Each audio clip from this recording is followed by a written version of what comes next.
Hello everyone, my name's Hunter. Welcome back to Chasing Gold, a sports themed show about the UFC. And today I will be diving into the Bantamweight division, the 135ers. Um, the Bantamweight division, right now, it's exciting. There's a big card coming up, UFC 323. It's good for, UFC, it's good for this Bantamweight division. We got the title fight with Marab, and Peyton Talbot and Henry Cejudo. Henry Cejudo, he said this is his last fight. He's a legend in the sport. Whether you like him or not, he's a good fighter, and that's his last fight.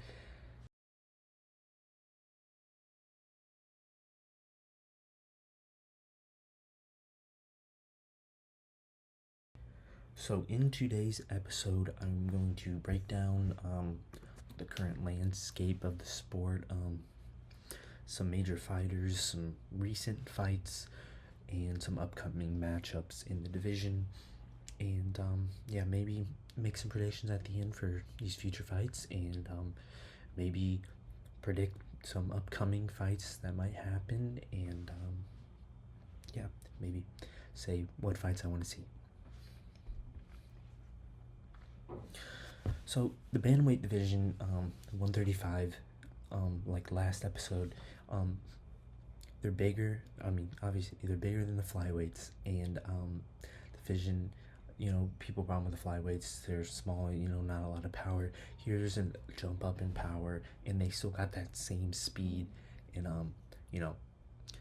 athleticism that you like to see the flyweights. So some people, I mean, this is a good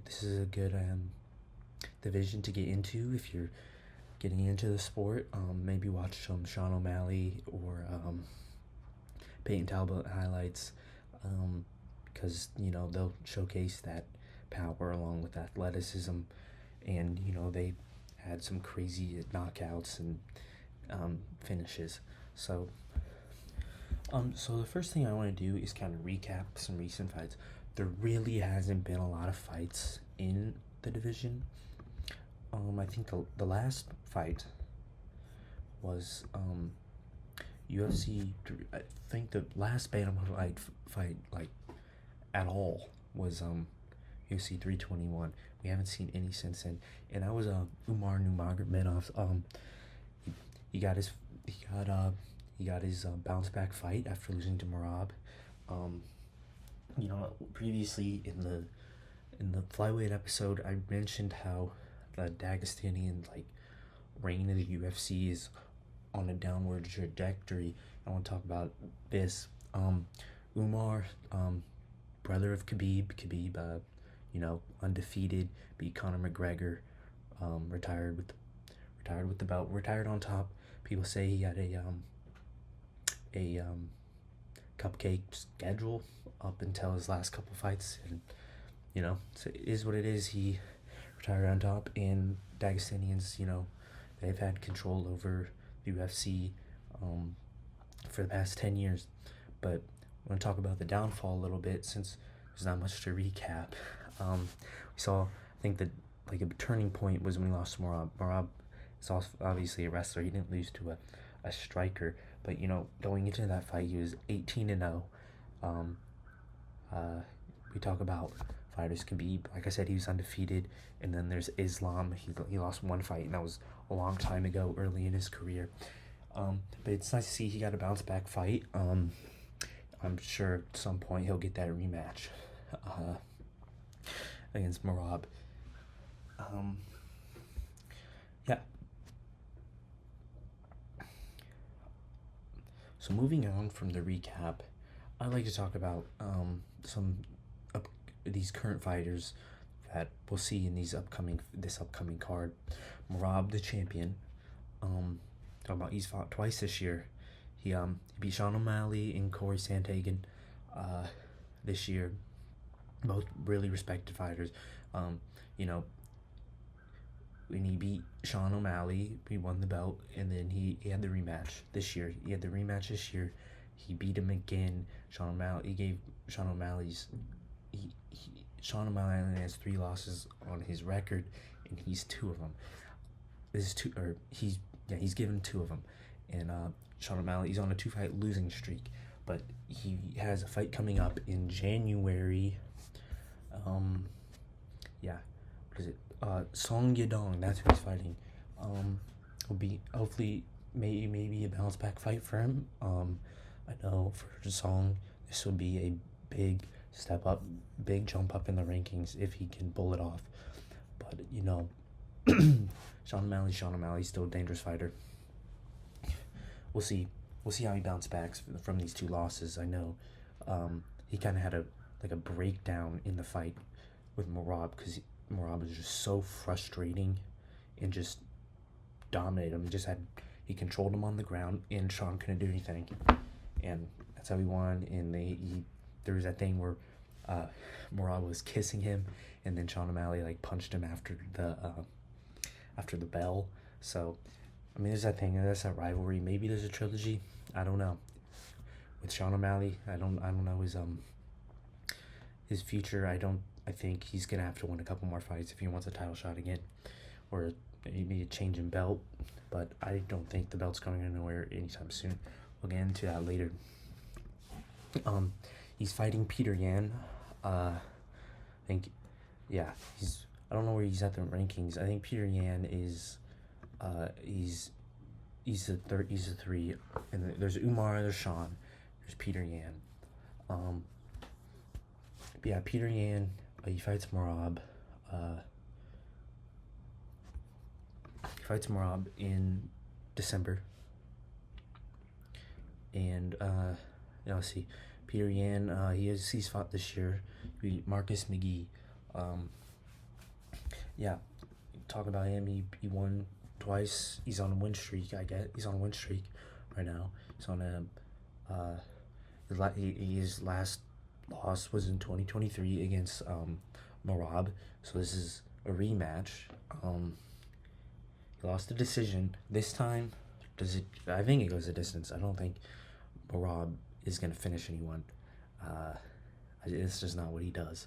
He goes the decision, but he just has amazing cardio. It's almost unhuman. It's like he can sprint the whole time. He just gasses everyone out. I've never seen like it in the sport at all. So, we'll see how it goes. We'll get into the predictions later. Another person I want to talk about, Henry Cejudo. He's also on this 323 card, and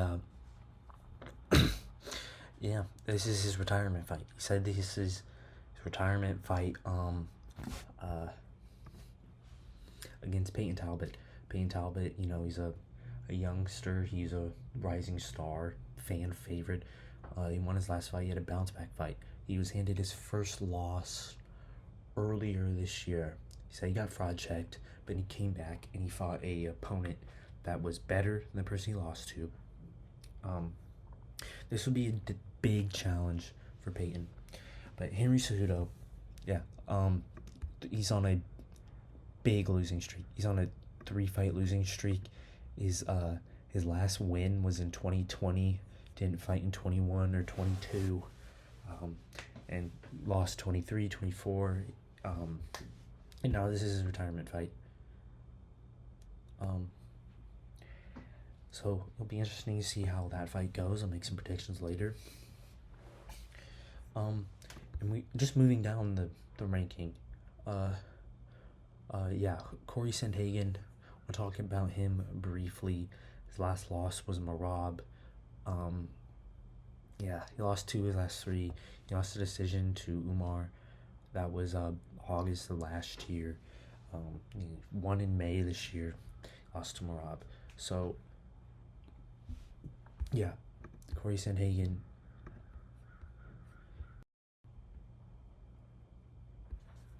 Alright, anyways, moving on. I want to move on to some future matches. I was talking about these fights, and I want to talk about this 323 card. I mean, I talked about it earlier in the flyweight division, because there's the Pentosian Van fight, and then there's the Moreno and Tara fight. So, both big fights for these lighter divisions. Merab Peter Yan.